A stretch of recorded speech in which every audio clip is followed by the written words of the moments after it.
Il-Qorti Ewropea tal-Ġustizzja ddeċidiet li s'Ottubru tal-2017 l-impjanti ta' trattament tat-tisfija tal-ilma tan-nofsinhar u tat-Tramuntana ma kellhomx il-kapaċità meħtieġa biex jiżguraw trattament sekondarju sħiħ tal-ilma tad-drenaġġ.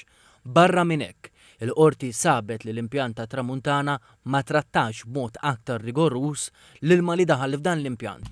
Qalet li Malta naqset milli tieħu miżuri biex tassigura li d-drenaġġ trattat f'dawn l-impjanti ikun trattat mill-ġdid qabel ma jintrema. Saħqet li Malta għandha tieħu aktar miżuri b'saħħithom għax qed jintrema f'żoni sensittivi.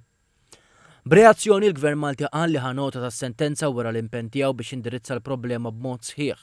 Spjega li d-deċiżjoni tal-qorti qarblet il-pożizzjoni ta' Malta sa' Ottubru tal-2017 u semma investimenti kbar li saru biex titjib il-kapaċità tal-impjanti ta' trattament tal-ilma, l-aktar b'titjib fl-impjant ta' Ċumnija is-sena li għaddiet u aktar investimenti ppjanati għall-2024.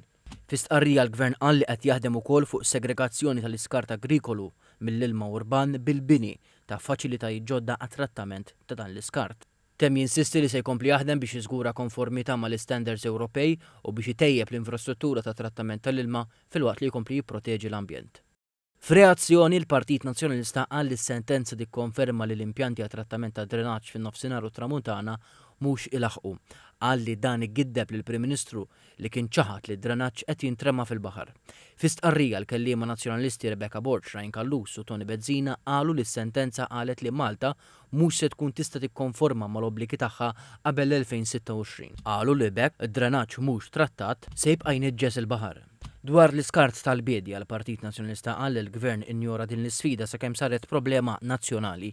Tenna li s-sistema tad-drenaġġ hija mobbija żejjed anke minħabba żieda fil-popolazzjoni.